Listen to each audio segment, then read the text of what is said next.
Dito na naman tayo sa another episode ng ating vlogs. Badong Rattles po. Ah,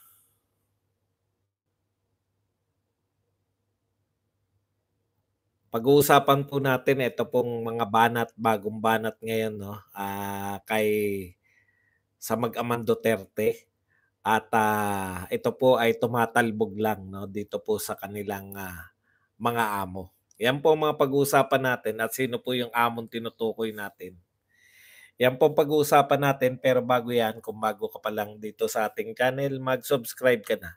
Dahil ito lang ang tanging channel na may kinikilingan, may pinapanigan, una sa balita, huli sa impormasyon, kaya ano pang hinihintay nyo? Pindot na, okay. Pag-usapan po natin. Alam po ninyo, ito po, alam na natin ang nangyari sa WPS, may bombahan po ng tubig. Ito lang po, yung mga kritiko po, hindi po ng pamahalaan, kritiko po ng mga Duterte. Sama-sama na po sila, eh. Isa na lang po yung kini-critic. Alam po ninyo, sentruhan niyo yung dapat niyong sentruhan 'no. Bakit po bumabalik na naman sa Duterte?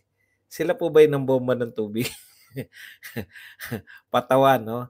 Ah, Meron po ritong pahayag, eto po, top government officials on China, latest aggression. May pahayag po si Mig Zubiri, may pahayag po si Martin Romualdez at si Sara Duterte po, blanko. So ibig po nilang sabihin, yung mga matataas pong opisyal ng pamahalaan ay hindi po ay mayroon ng pahayag. Sa kanila importante yung mga pahayag lang, eh. Ano kasi tayo, eh, tayo po ay bansa na mahilig lang sa pahayag lang 'no. Wala na pong mga kilos kundi panay pahayag lang. Yun po binabantayan nila yung pahayag. So binabanatan po nila si, VP Sara Duterte dahil walang pahayag, okey. Hindi po tapos ang nakakatawa po kaya sabi ko babalik sa kanila, hindi po natin masyadong pag-uusapan 'yan kasi alam na natin 'yan, alam niyo na stand ko diyan. Pero natatawa po ako rito 'no, yung pangulo po ba natin nagpahayag na? Binabanatan binabanatan niyo yung Vice President, samantalang yung pati po yung pangulo wala pa rin namang pahayag. O give up na po ba? Ah, Dapat hinintay niyo po muna 'no, para yung mas maganda po sa visuals 'no. Binabanatan niyo na kaagad si VP Sara, ang tanong, trabaho niya po ba 'yan? Hindi niya po trabaho 'yan, eh. Dati po sinasabi ko ayaw niyang pangunahan yung dito sa'tin ngayon baliktad, eh. Kung sino po yung mga totoong nagtatrabaho, binabanatan po ng binabanatan. Nagtatrabaho po si Sara Duterte, very busy sa DepEd. Nagtatrabaho po siya sa NTF-ELCAC. Nagtatrabaho po siya bilang Vice President. Consistent po si VP Sara Duterte na ang pinakikialaman niya lang po ay yung kanyang pagiging NTF-ELCAC, kanyang pagiging Vice President at saka kanyang DepEd, 'no? Ngayon, eto pong dalawa, si Mig Zubiri at si Martin Romualdez, wala po silang kinalaman sa foreign relations. Real talk po 'yan. Hindi po sila presidente ng Pilipinas. Pero sila pa ngayon ang pinupuri dahil nagpahayag. Alam niyo matagal na nagpapahayag yang mga 'yan, wala naman tayong nahihita sa mga pahayag niyan, eh. Ano po ba ang pahayag? Pahayag po pampapogi lang po 'yan lalo na kung wala naman kayong yung pahayag ninyo ay wala naman pong bisa. Alam niyo po 'yun? Wala naman pong bisa 'yan kahit magdadaldal kayo diyan. Kahit po anong anong tapang na sabihin ninyo, wala pong bisa 'yan. Dahil 'yan po ay pahayag. Alam po natin lahat na dapat ang lahat ng mga Pilipino 'pag may mga ganyang sensitive na bagay, manahimik at hintayin yung Pangulo kung ano yung kanyang pahayag. Binabanatan nyo na si BP Sara, hindi pa rin naman nagpapahayag yung Pangulo. Kanino bang trabaho yan? Di po ba? Ito takantaka ko eh. Takantaka lang ako sa lahat ng kritiko sa sino ba nito? Sino ba bumanat nito? Marcos Makapili. Nagtataka po ako sa inyo. Ang lakas ng loob niyong banatan si BP Sara, gayong wala pa rin naman pahayag yung Pangulo. Di po ba? Ngayon, kung nagpahayag po si Mig Zubiri at si Martin, isa lang po ibig sabihin yan. Hindi nila mahintay yung pahayag ng Pangulo dahil epal sila. Nag-e-epal na nga, pinupuri nyo pa. Yung totoong nagtatrabaho bilang Vice President, yung totoong nagtatrabaho bilang DepEd Secretary na number 1, most trusted and most top performing, binabanatan nyo dahil hindi nakikialam. Isa lang po ibig sabihin yan. Hindi po siya epal. No? Hindi po siya. At ngayon po, masama po ba ngayon ang hindi maging epal kung ikaw ay mataas ang tungkulin mo sa gobyerno? Hindi po. Dapat nga gawin ninyong huwaran si BP Sara. Kung hindi nyo concern, dapat hindi kayo nakikialam. Okay. Ito pong dalawa na to, no? Marami po yan. Marami pong pwedeng magawa yan bilang Senate President at House of Representative. Magsi-60 kilo na po ang bigas. 52 kilo ngayon, 52 to 54 ang kilo ng bigas. Bakit hindi po yan yung pagkaabalahan ninyo? Kaysa yung kung ano-anong hindi nyo naman trabaho. Nagmo-monitor, yung isa po riyan, nagmo-monitor sa palengke. Kada monitor po ba sa palengke, bumababa ang presyo ng bilihin? Iba po yung pumuporma lang, iba po yung nakakatulong talaga. No? Yan po yung problema eh. Mas pinahahalagahan yung pagporma kaysa pagtulong. Okay, wala po ako masasabi dyan kasi maging ang Pangulo, pinag-iisipang mabuti kung ano ang kanyang sasabihin. Ngayon, pag nagsalita na yung Pangulo ng Pilipinas, tsaka nyo banatan si BP Sara. Pero isa pa rin po ang sasabihin ko, hindi kasi siya epal. Okay? Hindi siya epal. Ang dami pong problema ng Pilipinas. Unahin po ninyo yun. Alam nyo po, sa totoo lang, kung si BP Sara po ang ginawa nyo DND, wala sana tayong lusoban na ganyan. wala siguro tayong problemahin. Di ba? Kasi Duterte siya eh. Ang mga Duterte, ang trabaho ng Duterte, mayroong resulta. Yun lang po mapagmamalaki namin. Ang pag nagtrabaho po mga Duterte, meron po resulta. Okay, punta po tayo dito sa iba nilang binabanat, no? Yan po, binabanatan po nila yung travel nito ni BP Sara. May sumagot po sa kanila.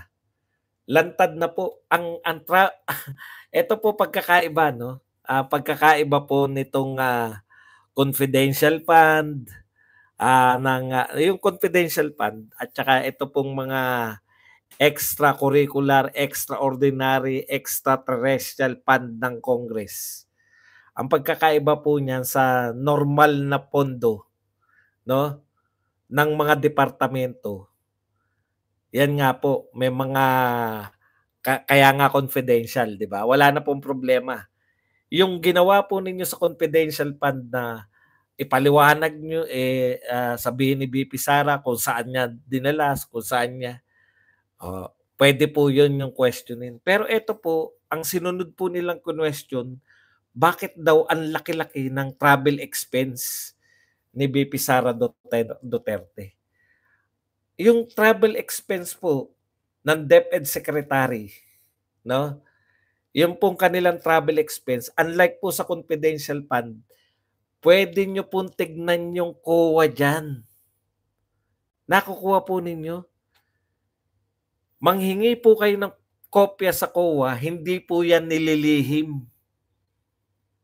Kaya po, baka kasi bumabalik sa binabalikan nila no. Nanghingi kayo ng ano, kami rin manghihingi. Gusto po nila manghingi kung paano daw ginamit ni Sara Duterte, bakit daw bilyon yung travel expense ng DepEd. Bago po kayo pumuna, no? Nasanay po kayo na mag-question kahit wala po kayong ebidensya. Ito na naman po, kinu-question na naman na mataas yung travel expense ng DepEd Secretary. Hindi po namin sasagutin yan. Meron pong COA report, 2022, nariyan na po. Tignan nyo na lang po kung paano ginastos. Pag may nakita po kayo mali, tsaka po kayo dumakdak. Kasi hindi po lihim yan. Pwede po kayo manghingi sa COA. Napapahiya kayo ngayon. No? Kasi po, sa totoo lang, wala naman talaga kayong binibintang na matino kay Sara Duterte. Wala naman talaga kayong, kahit confidential fund, ano pa ba yung mga binibintang nila? Confidential fund ng BP, confidential fund ng Davao Mayor. Tinantanan din nila yung pagiging Davao Mayor dahil sinasagot sila ng taga Davao. Oo, may confidential fund si Sara Duterte. Pero kami ngayon, insurgent free kami. Oo, may confidential fund ang Davao City. Pero top 10 sila. Mula po sa hindi sila top 10, naging top 10 po yung Davao City. May confidential fund. Pero walang utang. Hindi po nila kayang tapatan yung mga aktual, no? Yung mga aktual po na nagawa ng mga Duterte sa Davao. Okay. Ikalawa, ito pong ano ba yung sasabihin? Ano ba yung pinag-uusapan natin? Bakit po yan? No? Confidential fund. Kaya po nila tinantanan yung Davao. Nakita nyo, hindi po nila mabanatan yung confidential fund ng Davao kasi sumasagot yung mga taga Davao. Sino pong mga mamamayan ng ibang syudad ang kayang ipagtanggol yung mayor nila sa confidential fund?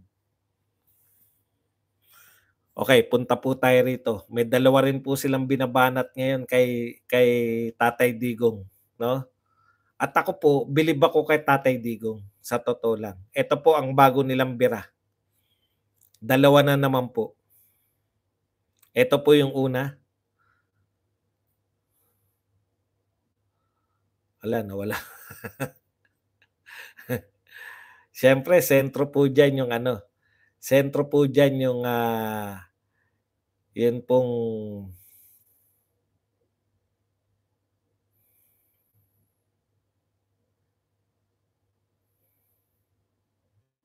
teka lang, nakakasulaok talaga no pag nakikita mo yung pagmumukha ni Martin kahit saan. Ay.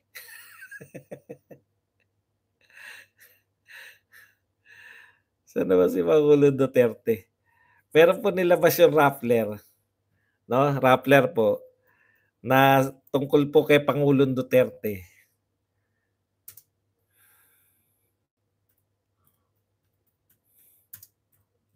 Hindi ko pala natantosan. Okay.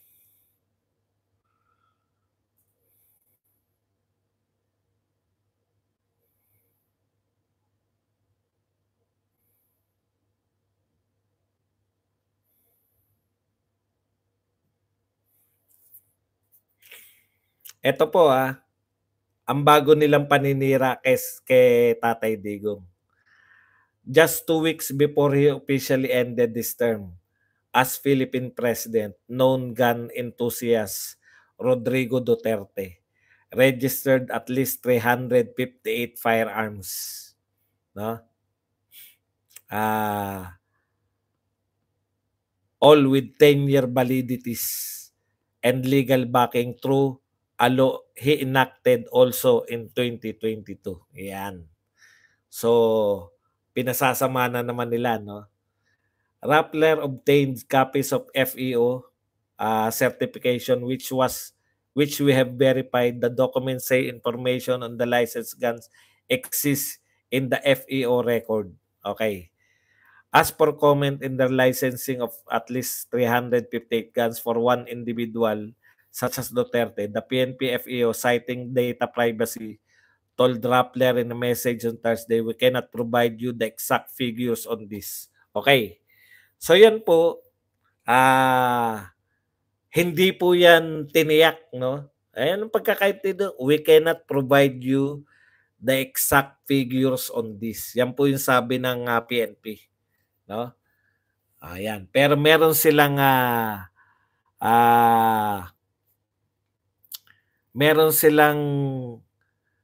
verified with various sources.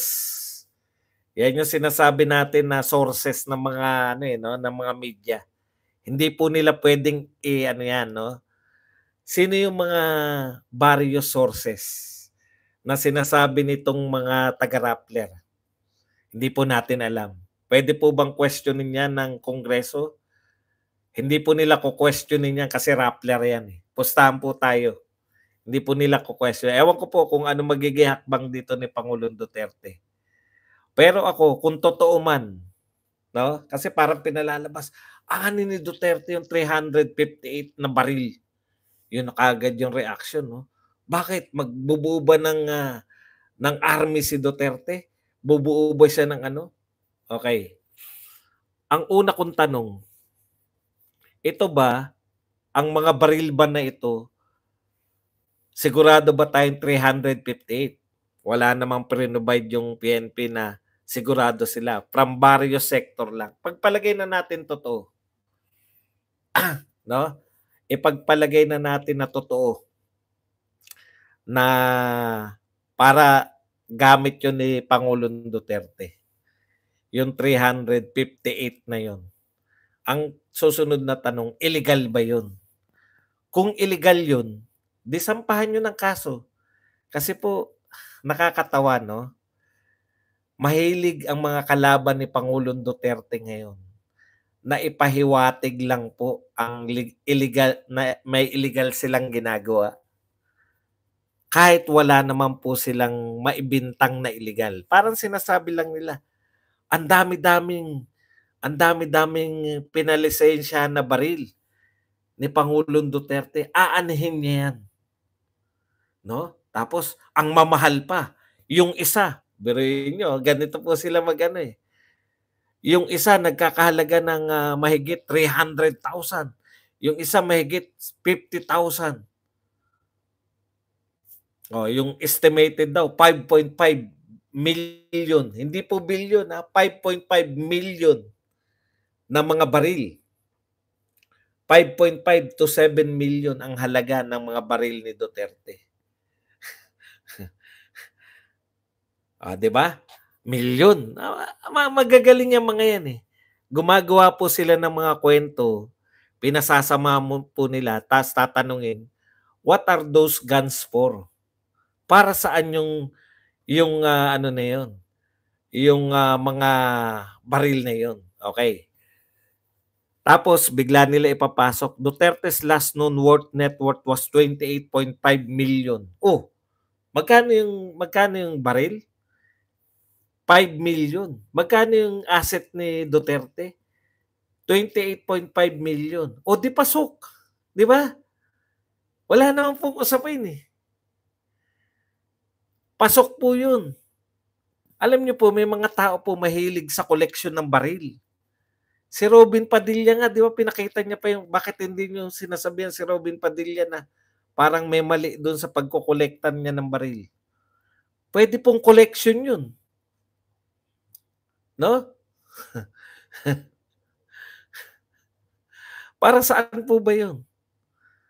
Pwedeng collection, pwede rin pong protection. Just imagine po ninyo ang ginagawa ninyo kay Pangulong Duterte ngayon. Di ba? Gusto nyo ipahamak sa ICC. Natutuwa po kami ng mga Duterte supporters. Real talk po 'to, wala pong plastikan. Natutuwa po kami ng pangulo po namin marunong mag-isip. Kasi before siyang umalis, parang ICC, nirereklamo niyo pa lang kumalas na tayo sa ICC. Anticipation ang laro ni Pangulong Duterte. Na-anticipate niya na yung mga moves na pwede niyong gawin. O ano itong mga moves na pwede niyong gawin? Pwede niyong ipahuli siya sa ICC kahit ayaw niya. Pwede niyong ipahuli siya sa ICC kahit walang jurisdiction. Pwedeng rest vacant ng mga nakalaban niya. May posibilidad po ba yun? Yung po bang mga drug lords na kinalaban ni Pangulong Duterte, yung po bang mga oligarkiya, sa tingin nyo walang kakayahan, lalo na tong mga rebelde?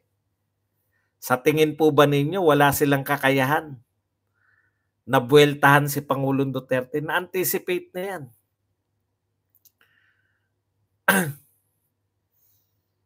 Na-anticipate nila ni Pangulong Duterte yung posible nyong gawin sa kanya. Alam niyo po si Pangulong Duterte, pag sinabi niyang over my dead body, naniniwala po kami ron. Ipapahuli niyo ko over my dead body. Prince Lloyda Hechanova, thank you very much sa $499 na pangkape. Lynn Jordan, thank you very much sa €249 na pangkape. Tingnan natin kung meron bang kung meron pa sa kanilang hindi Anticipation, mga kapatid. Na-anticipate niya na pwede siyang rest vacant ng mga kalaban niya. Ngayon, ang tanong, ipagtatanggol po ba siya ng kasalukuyang gobyerno kung sakasakali? Putya, sila nga yung gustong buksan yung ICC. Ito nga sinasabi niyong gobyerno, yung mismong mga magtapatan na po tayo. Majority po ng congressman kaalyado niya. Yung mismong supposedly kaalyado niya, sila po yung nananawagan na papasukin yung ICC. Na-realize po ni Pangulong Duterte sa dami po na naging kalaban niya dahil sa tapat na paglilingkod. Hindi po siya kasi mas madali pong pakisamahan yung mga nasusuhulan. Si Pangulong Duterte po hindi po nasuhulan. Kaya alam po niya na ang dami po niyang kalaban pagkatapos na siya manungkulan. At ito po, hindi po natin nakikita nung nasa power pa si Pangulong Duterte.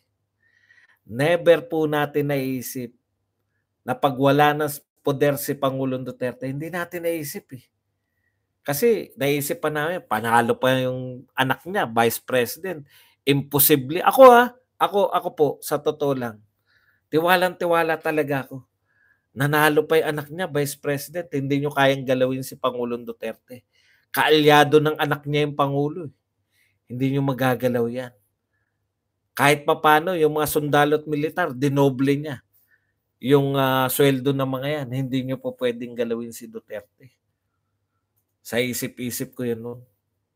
Pero ngayon, na-realize ko, putya, lahat pala po pwede nilang gawin.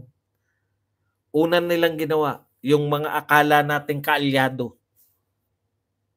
Ayun na ngayon, nagbaliktaran. Yung mga akala nating kaalyado, sila yung nananawagan ngayon na si Pangulong Duterte ay ibalik yung ICC o papasukin yung ICC. Kaya ako, kung hindi man koleksyon yan ni Pangulong Duterte, kasi kung hindi man yan koleksyon, may karapatan po ang mamamayan pagtanggol ang kanya sarili. Real talk po yan. Di po ba? O ngayon, sa question ng legality, yung wala ngang katuturan, nagkukwentuhan. Kinukwento po ni Pangulong Duterte. Kinukwento niya yung kwentuhan nila ni Inday Sara Duterte. Di ba? Ang sabi niya, hindi niya naman trineten si Ayun nga, nasampahan nyo ng kaso, eto pa. Bakit hindi nyo sampahan? Yun lagi balik ko Sinampahan nyo nga sila BP Inday Sara. Biruin nyo ang ginawa ni BP Inday Sara. Nanghingi siya ng budget, confidential fund, o kung ano man ang tawag nyo sa pondo na yan, binigyan siya ng budget, natural, gagastusin niya yung budget na hiningi niya. Binigyan ka ng budget, gagastusin mo yun. Kung nanghingi ka ng budget, binulsa mo yung budget, hindi mo ginastos, yun dapat kinakasuhan. Inano mo yung budget. Pero kung ginastos mo yung budget, kaya namang patunayan na nagastos ang budget, kinakasuhan po siya. May mga kaso po siya hanggang ngayon po. Hanggang kahapon, nag-file po yung mga Makabayan Black na pinasosoli nila yung 125 million na budget ni Sara Duterte. Kung yan nga walang katuturan, nakakasuhan nyo yung mga Duterte, ito pa. Hindi lang, palalabasin lang nila. Isa pang pinagpuputok ng butsin ng mga to. Okay. Kailan pa daw huling naglabas? Alam nyo, paulit-ulit lang. Yung SALN na naman. Matagal nang inisyo kay Pangulong Duterte yan. No? Matagal na po nilang inisyo yung SALN na yan. Paulit-ulit na naman kayo. Alam po ninyo, gobyerno po ako eh. Government employee po ako. Kasalanan po sa batas yung hindi ka magpasa ng SALN. No? Ito po Justin Manila, ini-issue po yan. Yan ang katapat ng Jobber eh. Jobber Laurel. Alam mo, Justin Manila, wag mong gawing issue yung SALN ni Pangulong Duterte. Dahil lahat ng government official nagpapasa ng SALN. Ang gusto nila, eto kasi tuntungan, ewan ko ba kung bakit hinarian ng mga Marcos at ng mga kung si Marcos ba nag-hire dyan o si Romualdez sa Justin Manila niyan. Bakit ba lahat ng pinagagawa ninyo kay Lenny? Nagsimula po yan, yung SALN na yan. Kami po, lahat po wala pong ligtas dyan. Mula Presidente, Supreme Court Justice, Senate President, Congressman, lahat po yan nagpapasa ng SALN. Pag hindi ka po nagpasa ng SALN, pwede ka matanggal sa posisyon. Yan po isang pinakamabigat. Si Corona, baka nakakalimutan natin, SALN lang po ang problema niyan. Ngayon, dahil walang magawa si Lenny, alam mo naman, mahina po kukote. Ito po ang SALN, sinasubmit ko po sa media, sinasubmit ko po sa lahat ng tao. Ayan po. Sana lahat din ng gobyerno, naghanap na po sila ng SALN. Inuugat ko lang kung saan galing yan. Yung paghahanap nila. Hindi po kayo pwedeng manghingi ng SALN ng bawat tao. Lalo na po sa gobyerno. No? Ang importante po, ganito po yan. Sa batas po, magpapasa kami sa ombudsman. Pinapasa po namin yan. Hindi naman direkta kami. Meron naman kaming mga opisina, sila po yung nagpapasa. Required po kami sa batas. Nung ako'y government employee pa, required po kami na magpasa ng SALN. Ngayon, kung gusto nyong makita yung SALN ko, manghingi kayo dun sa ombudsman. O kaya kung gusto ko. Kung ayaw kitang bigyan, bakit ka manghingi sa akin ng SALN? Kaano-ano ba kita? Alam nyo naman yung purpose ng mga yan. Kaya manghingi ng SALN para hanapan ka ng butas. Bakit ko kayo pagbibigyan kung alam ko na yung balak ninyo? Diba? Kung matalino kong tao. Matalino yung mga Duterte. At hindi sila uto-uto. Welcome naman dyan. Punta kayo sa ombudsman, manghingi kayo kung gusto nyo makita yung SALN ni Pangulong Duterte. Bukas naman yan eh. Bakit all of a sudden, lahat na lang ngayon, ibinabalik na naman ninyo? War on drugs na naman, ICC na naman, ngayon SALN na naman. Kay BP Sara, wala pa rin katapusan. Yung atake ninyo. Hindi na naman nagsalita. Walang kibo. Yung presidente nga, hindi pa kumikibo eh. Gusto niyo unahan pa ng Vice President? Di po niya trabaho yan. Consistent po si VP Sara, hindi nakikialam. Nakialam ba si VP Sara sa presyo ng itlog? Sa presyo ng bigas? Narinig niyo po ba siya? Narinig niyo po ba siya nakialam sa papaano pababain yung presyo ng bigas? Hindi niya po concern, hindi po niya dapat magsalita. Ganun po talaga. Ang isang taong mayroong ano, anong tawag do'n? Ang isang taong mayroong, bait sa sarili. Bakit ka magsasalita ng wala ka namang concern? Napakarami pong pangyayari na hindi po nagsasalita si VP Sara Duterte. Lalo na po kung may involved. Kung meron pong ahensya ng pamahalaan na involved diyan. Tinitiyak ko naman 'pag nagsalita naman si VP Sara Duterte kahit na anong issue, babanatan niyo naman. Sasabihin niyo naman mas marunong ka pa sa presidente. 'Di ba? Katulad ng sinabi niya rito sa sinabi niya rito sa Afghanistan, ay mga kukuha tayo ng mga anong tawag diyan, mga refugee. Pero yun, sinabi niya po yun bilang DepEd Secretary. Tinanong siya, Tinanong siya bilang DepEd Secretary. Gusto niyo palang makialam sa defense si Sara Duterte, gawin yung bakit hindi niyo binigay yung DND sa kanya? Di sana hindi tayo namomroblema. Yan lang po ang ating topic. Puwede na po tayo ngayong magtanong, puwede na po ako magbasa ng mga katanungan, puwede